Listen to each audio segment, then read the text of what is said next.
Pozdrav prijatelji! Jeste li ikada pogledali svoj paradajz i zapitali se zašto ima puno cvjetova, malo plodova?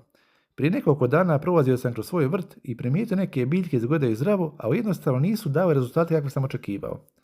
Tada sam sjetio jednog jednostavnog rastora koji koristim godinama. Nisam očekivao čudo, ali nakon nekoliko dana raska je bio više nego očigledna. Biljke su izgledale snažnije, cvjetovi se bolje držali, a novi plodovi se počeli pojavljivati na gotovo svakom svrtu paradajza.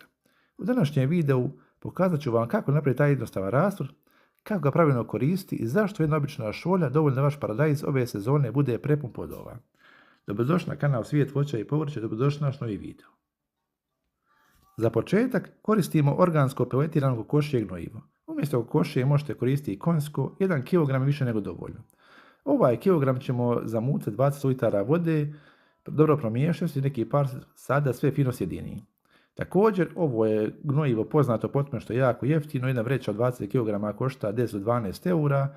Također, poznata je po tome što je izuzetno jaka, izuzetno korisna. Organska je puna azota, fosfora i kalija i drugih mikroelemenata. Dakle, napunimo jednu kantu, nekih 17 do 20 litara, ja sipam većinu 20, pustimo da se rastopi i to je to. Vrijeme je da krenemo na drugi dio ovoga rastvora. Dakle, treba će nam jedna posuda u koju sipamo litar surutke. Surutka je bogata korisnim bakterijama, aminokiselinama i kalcijem. Ona pomaže biljci da bude snažnija, podržava razvoj korijena, doprinosi opštem zdravlju paradajza. Dakle, 1 litar je više nego dovoljno. Sljedeća stvar koju dodajemo je 1 kašika nama već poznatog kvasca.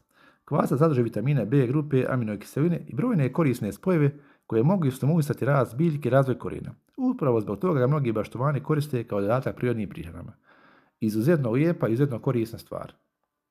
Zadnji sastojak koji dodajemo je 1 kašika meda. Med nije tu slučajno, njegovi prirodni šećeri predstavljaju odličan izvor energije za korisne mikroorganizme koji se nalaze u rastvoru i zemljištu. Na taj način pomaže da biološka aktivnost bude još jača. Također, pored meda, ako nemate puno vremena da čekate da se ovo sve fermentira, možete ubaciti par kocaka i 1 kašku šećera. To još vidio sam ja ubacio, dakle možete ubaciti par kocaka šećera, malo će brza fermentaciju i to je to. Sve ćemo ovo lijepo pomiješati i pustiti neka 2 sata da se fermentira, da se kvasac aktivira. U principu to izgleda ovako i sljedeća stvar koju ćemo raditi je da ova 2 rastvora spojimo u jedan rastvor. Dakle, ovdje vidite da ubacujem 3-4 kocke šećera, vi možete ubaciti 1 kašku običnog šećera i to je to.